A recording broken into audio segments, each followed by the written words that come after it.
ayan mga ka-crypto, sabi po sa ating balita dito mula kay Times Tabloid, ay Dark Defender, XLM is a boxer, XRP is a heavyweight. Watch the news and here's why. Ayan. Madalas po nating marinig ang mga debates o debate kung alin ba ang mas magandang hawakan or i-hold. Ang Stellar XLM ba o sa XRP? Bagamat magkaiba ang kanilang community, may isang tanyag na crypto analyst ang nagbahagi ng kanyang pananaw na nag-uugnay sa dalawang dambuhalang asset na ito sa parang hindi pa natin madalas pag-isipan.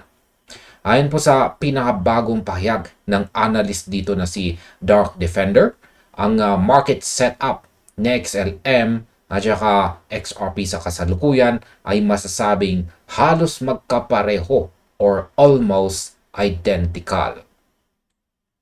Ayan, pero mayroon po siyang ginamit na napakagandang paghahalintulad. Inilarawan po niya sa XLM bilang isang matulin at madiskarteng boxer. Samantalang sa XRP naman, ang tinagurian po niyang tunay na heavyweight. Ayan, highlight lamang natin. Si XLM, boxer. Si XRP, heavyweight. Ayan, kasabay nito, nag-iwan din siya ng isang mahalagang paalala para sa lahat. Sabi niya dito, watch the news at panatilihin ang tiwala sa kasalukuyang market structure. Kaya sa video na ito ay pag-uusapan po natin ang malalim na logic sa likod ng pahayag na ito, kung bakit konektado ang kanilang kapalaran at kung paano natin dapat i-navigate ang ganitong uri ng market comparison nang hindi po tayo nadadala ng emosyon. Ayan, pag-usapan po natin ang tungkol sa boxer at saka heavyweight setup ayon sa analyst dito na si Dark Defender. Pero bago yan ay silipin mo muna natin ang daily chart time frame ni XRP dito. At ayan, kasalukuyan pong naglalaro sa presyong 1.3440 itong si XRP. Ayan, at yan, daily chart time frame po ito at kitang-kita po natin dito na nabasag na po niya or tumagos na po siya dito sa ating downward trend resistance line na ito. Major trend resistance po yan. At kitang-kita po natin sa ating mga indicator na nanghihina na po ang ating bearish momentum. Kaya masasabi ko po or nakikita ko po dito sa ating chart na mataas ang chances na aakyat pa. Yan, sa mas mataas na presyo itong si XRP. Sa tingin ko baka aabutin niya ang 1.3833 natin dito na minor resistance natin at baka susubukan niya itong basagin. Yan, yung major trend resistance natin na ito ay hindi po ito basta-basta. Kung saan ay nanggaling po ito sa ating weekly chart time frame. Yan dito. Ito po yan, yung kulay green na pababang linya. Isang trend, isang major trend resistance po yan. Kaya hindi po yan basta-basta. Ayan. Pero dito po sa ating weekly chart time frame, ayan, ay hindi pa siya nababasag. Ayan, hindi pa po tumatagos yung candlestick natin dito sa ating weekly chart time frame dito kay XRP. Pero sa ating daily chart time frame ay basag na ito. Kaya huwag pa rin po tayong pakakasiguro na aakyat siya. Pero pag sakaling nakita po natin ang breakout dito sa weekly chart time frame, dito sa ating major resistance na ito, mataas ang chances na aabot tayo ng 1.56. Ayan, balikan na po natin ang ating daily chart time frame. Ayan.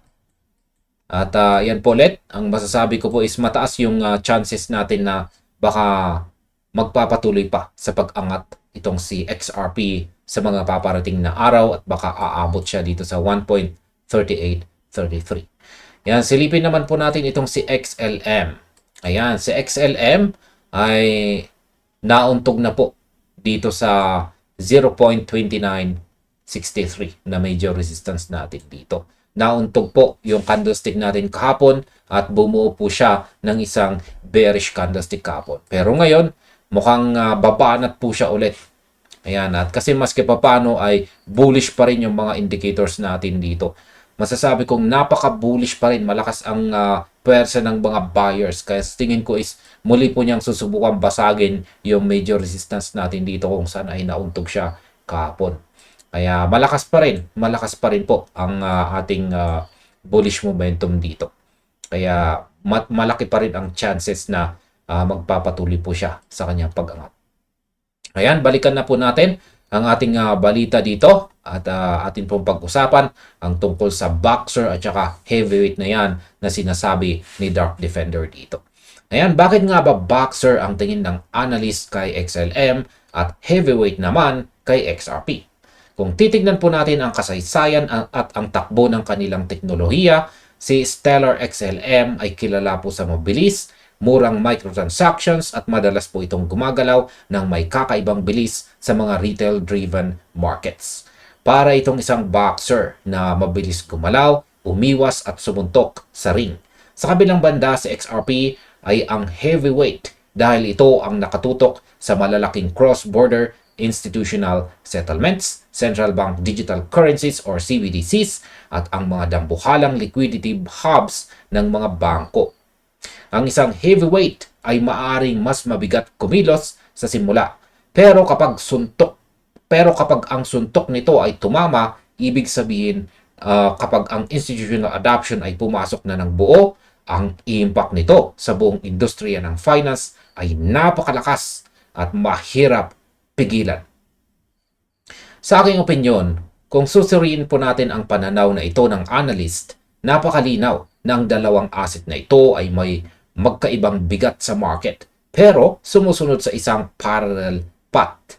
Sa ngayon, habang si XRP ay nakikipaglaban sa mga mahalagang antas ng presyo sa paligid po ng $1.34 dahil sa patuloy na institutional demand at spot ETF inflows, si XRP naman ay tahimik na nag-aakma ng kanyang pwesto.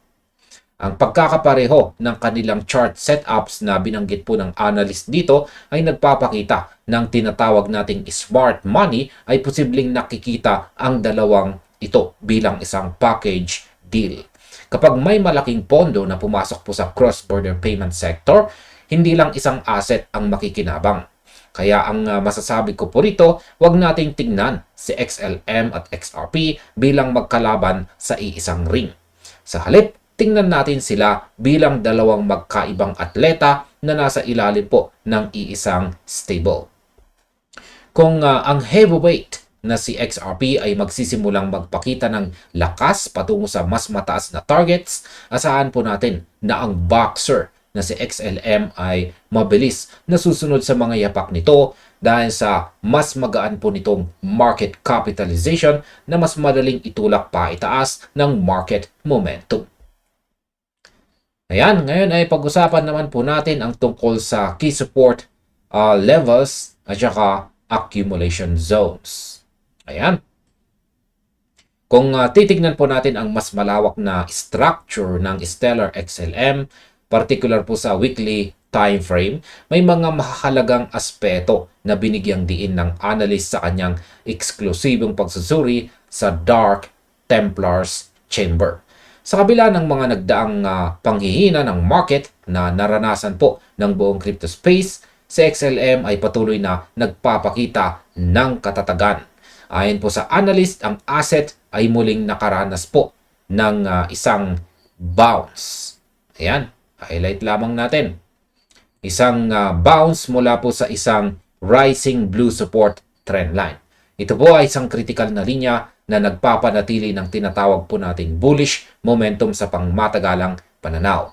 Bukod dito ay ipiniliwanag din sa pagsusuri na tapos na ang malaking ABC correction pattern ni XLM at kasalukuyan po itong nakaposisyon na ito sa yugto ng C-wave. Ayan, highlight lamang natin.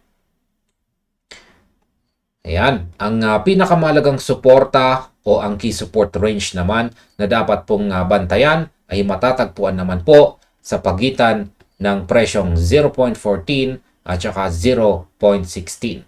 Hanggat ang presyo ay nananatili po sa loob ng range na ito, masasabi nating ang cryptocurrency ay nasa loob pa rin ng isang napakahalagang accumulation zone kung saan ang mga pangmatagalang investors ay dahang-dahang nag-aabang at nag-iipon ng kanilang position. Ngayon sa aking opinion, napakahalaga po ng binanggit na support range na 0.14 hanggang 0.16. Sa mundong ito, ang support ay parang matibay na pundasyon ng isang gusali. Kung ang pundasyon ay hindi guguho, may kakayahan po tayong magtayo ng mas mataas na palapag. Ang pag-bounce ng XLM sa rising blue trendline ay patunay na may mga buyers na handang sumalo sa tuwing bumababa ang presyo sa antas na ito. Ang isa pang magandang punto ng analyst ay ang pagbanggit sa Fibonacci retracement levels. Ayan, highlight lamang natin to. Ayan. Ang karanasan ng maraming traders, ang 50% level ay ang kalagitnaan ng laban. Kapag ang isang asset ay nag-correct at nagawang mag-stabilize sa area na ito ay madalas na nagiging hudyat ng trend continuation o ang pagbawi matapos po ang isang malusog na pagbaba. Dagdag pa rito kung titignan po natin ang Relative Strength Index or RSI ng XLM na kasalukuyang malapit po sa cycle low sa paligid ng 30% hanggang 35%, sinasabi nito po sa atin na ang asset ay nasa oversold. Yan, oversold territory sa mababang time frame. Kaya highlight lamang natin. Ayan, ang RSI indicator. Ayan, majority naman po siguro sa atin dito ay alam kung paano basahin ang RSI indicator. Kung baguhan pa lamang po kayo is sa tingin ko is meron po tayong lumang balita, lumang video po pala na nagpapaliwanag kung paano po gamitin at basahin ang RSI or Relative Strength Index indicator para po sa mga baguhan. Ngayon, ang masasabi ko po ay ang ganitong mababang RSI level ay bihira pong mangyari sa kasaysayan ng crypto. Ito ang mga sandali kung saan ang market ay sobrang tahimik bago magkaroon po ng malakas at bigla ang pagsabog ng presyo. Ito ang dahilan kung bakit tinawag po itong accumulation zone ng analyst. Hindi ito para sa mga naghahanap ng mabilisang kita sa loob ng 5 minuto, kundi para sa mga may pasensya na mag-abang sa pag-ikot ng cycle. Yan, dito naman po tayo sa mga price expectations at ang Wave 5 expansion. Dahil po sa matibay na structure na ito, nagbahagi po ang analyst ng kanyang mga particular na target para sa presyo ng XLM. Sa mga susunod na yugto, ayon po sa kanyang projection, ang paunang galaw na XLM ay inaasahang patungo po sa price level na 0.30. Kung magagawa po nitong malampasan ang unang hadlang na ito, ang susunod na malaking hamon ay ang mabasag at malampasan ang 0.40. Ayon po sa pagsusuri, ang isang kumpirmadong pagsasara ng presyo or pag-close ng presyo sa itaas ng 0.40 ang magiging pinakamalakas na katibayan ng isang malaking bullish reversal ay opisyal nang nagsimula. Ang breakout na ito sa itaas po ng 0.40 ang magsisilbing susi para ma-activate ang tinatawag po niyang Wave 5 expansion phase. Ayan. Ang Wave 5 sa teorya ng market ay ang huli at madalas na pinakamabilis na yugto ng pag-akyat kung saan ang presyo ay gumagalaw ng parang rocket dahil po sa pagpasok ng matinding volume at interest mula sa publiko. Nilinaw din ng analyst na ang kasalukuyang setup na ito ay bahagi ng isang pangmatagalang istruktura o long-term structure at hindi lamang isang panandaliang speculative trade na nakadepende sa swerte. Sa aking opinion, ang 0.30 at ang 0.40 ay isang napaka-realistic kong diskarte. Maraming tao sa crypto ang mahilig magbigay ng mga astronomical targets na hindi naman nakabase sa realidad ng market cap. Pero ang pagsusuri po ng analyst, ang pag-target sa presyong 0.30 mula sa kasalukuyang accumulation zone ay nagpapakita po ng halos dobleng pag-akyat na isang napakalaking panalo para sa sinumang investor. Ngunit ang tunay na laro ay magsisimula kapag hinarap natin ang 0.40 na resistance. Yan. Kung ating susuriin ang market cycle, ang 0.40 ay hindi lang basta linya sa chart. Ito po ay isang malaking pader kung saan maraming sellers ang nag-aabang. Kung magagawa po na XLM na buwagin ang pader na ito, ang kasunod na Wave 5 expansion ay magiging isang napakalakas na aspeto. Kaya ang masasabi ko po sa Wave 5 ay ganito. Ito ang bahagi kung saan ang FOMO o Fear of Missing Out ay nagsisimula ng gumana sa isip ng mga ordinaryong traders. Kapag nakita nilang lumampas na sa 0.40 ang presyo, doon pa lang sila magmamadaling bumili na siya namang magiging gasolina para itulak pa ang presyo sa presyo sa mas mataas na antas. Ayan. Kaya naman, sumasang-ayon po ako sa analyst dito sa isang long-term structural play. Ang pagbili po sa loob ng accumulation zone sa pagitan ng 0.14 at saka 0.16 ay nagbibigay po sa atin ng pinakamahusay na risk to reward ratio habang hinihintay po natin ang pag-activate ng Wave 5 expansion. Ayan. Ngayon ay dito naman po tayo sa psychology ng market at ang narrative-driven trading. Ang pahayag na ito ng analyst ay hindi lamang nag-iwan ng ingay sa aspeto ng mga numero, kundi nagbukas din ng isang malalim na usapan sa crypto community sa platform na X. Isang kilalang user na nagngangalang Nicole Blush. Ayan, highlight lang natin. Si Nicole Blush ay nagbahagi ng kanyang mas maingat at seryosong pananaw tungkol po sa pag-uugali ng mga investors sa tuwing may mga naglalakihang balita at salaysay sa market. Ayon po kay Nicole Blush, napakaraming traders ang personal na sumisira sa kanilang sariling mga portfolios dahil po sa emosyonal na pagtugon sa mga naglalakihang headlines. Madalas po silang palipat-lipat ng posisyon kung saan ay tumatalon mula sa isang nagtitrending na coin patungo sa isa pa sa pag-asang mahahanap nila ang susunod na garantisadong panalo. Ang ganitong sistema ng trading ay tinawag po niyang mapanganib o risky. Sa halip po na maghabol sa mga mabilisang pagbabago ng market sentiment, naniniwala siya ng isang matatalinong investors ay dapat magkaroon po ng matibay na conviction o paninindigan na nagmumula sa sariling research, malalim na pasensya at tunay na pag-unawa sa technology ng asset na kanilang hinahawakan or hinuhold. Kaya sa aking opinyon, ang paalala po ni Nicole Blush dito ay isang napakahalagang katotohanan na madalas makalimutan ng marami, lalo na sa gitna ng bull market ngayon pong taong 2026. Sa crypto, ang pinakamalaking kalaban po natin ay hindi ang mga whales o ang mga market makers, kundi ang ating sariling emosyon. Ang ugali na kapag nakitang hindi gumagalaw ang iyong coin sa loob ng isang linggo, ibebenta mo ito ng palugi para lang ipabili sa ibang coin na kasalukuyang lumilipad. Yan ay isang mabilis na paraan para maubos ang iyong kapital. Ang tawag dito ay chasing green candles.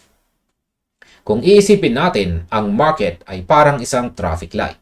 May mga oras na ang linya ni XRP at XLM ay nakahinto sa red light habang ang ibang sektor gaya ng mga meme coins o AI tokens ay mabilis na umaandar sa green light. Ang pagkakamali ng maraming traders ay ang paglipat ng linya kung kailan malapit ng mag-green ang kanilang orihinal na pwesto. Sa oras na lumipat po sila, doon naman hihinto ang bagong linya at magsisimulang umandar ang iniwan po nilang asset. Ito ang dahilan kung bakit napakahalaga ng conviction. Kung alam mo ang utility ng Stellar XLM sa payment infrastructure at ang ugnayan nito sa heavyweight structure ni XRP, hindi ka matitinag kahit makita mong medyo mabagal ang galaw nito sa kasalukuyan. Ang pasensya sa loob ng accumulation zone ang naghihiwalay sa mga matagumpay na investors mula sa mga palaging talo. Yan, dito naman po tayo sa isang katanungan kung bakit nga ba sinabi ng analyst na watch the news. Ayan, dito po yan sa kanyang actual na post. Watch the news. Ano nga bang ibig sabihin niya rito? Sa mundo ng digital assets, ang mga technical na chart ay nagpapakita po ng posibleng direction. Pero ang mga balita o fundamentals ang madalas na nagsisilbing mabilis na mitsa para mangyari ang galaw na ito. Ang Stellar at Ripple ay parehong nakatutok sa regulasyon at pagbuo ng mga legal na ugnayan sa mga institusyong pinansyal sa buong mundo. Anumang malaking announcement tungkol po sa malawakang pagtanggap ng mga bangko sa kanilang network ay maaaring magbago sa takbo ng market sa loob lang ng isang araw. Ngayon, ang aking opinion dito sa Watch the News ay hindi po nangangahulugan na dapat tayo magpanik sa bawat headline na ating mababasa. Ibig sabihin nito, kailangan nating maging mapagmatsyag sa mga totoong pag-unlad or development ng technology sa totoong buhay. Halimbawa, ang development ng mga regulation sa crypto dito po sa Asia at sa buong mundo ngayong taong 2026 ay nagbibigay ng mas malinaw na daan para sa mga utility coins gaya na XRP at saka XLM. Ang pananaw po ng analyst dito na si Dark Defender ay ang kanyang focus ay hindi lamang limitado kay XRP kundi sumasaklaw din sa iba pang assets na may katulad na chart formations kung saan ay isang magandang paalala na ang market ay konektado. Hindi natin kailangang maging panatiko sa isang solong coin. Kung ang isang heavyweight ay naghahanda para sa isang malaking laban, siguraduhin natin ng ating mga mata ay nakatutok din sa mga kasamahan po nitong boxer sa loob ng ring na may parehong kalidad ng preparasyon. Ang roadmap na inilatag patungong 0.30 at saka 0.40 ay gabay natin upang magkaroon ng disiplina. Huwag po tayong magpadala sa ingay ng mga panandaliang salaysay, sa halip ay mag-focus tayo sa pangmatagalang structure na patuloy po na pinoprotektahan ng mga major support lines.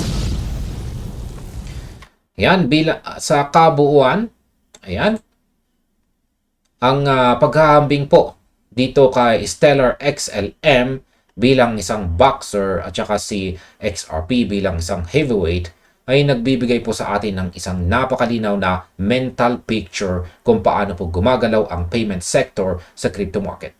Ang parehong setups ay nagpapakita ng matinding potensyal, ngunit magkaiba ang kanilang estilo at bigat sa loob ng industriya. Ang pag-bounce po ng XLM mula sa rising blue support trend line, ang posisyon nito sa C-wave ng correction at ang pagiging oversold ng RSI sa paligid po ng 30% hanggang 35% ay lahat ng mga indikasyon na ang kasalukuyang range sa 0.14 hanggang 0.16 ay isang mahalagang accumulation zone.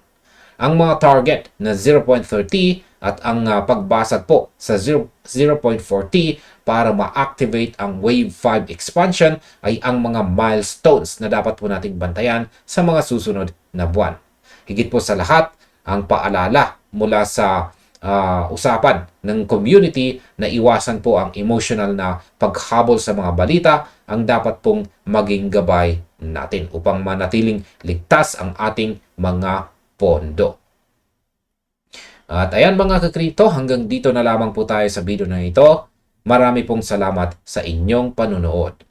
Maaring panoorin na rin po ninyo ang ating recommended o suggested video dito.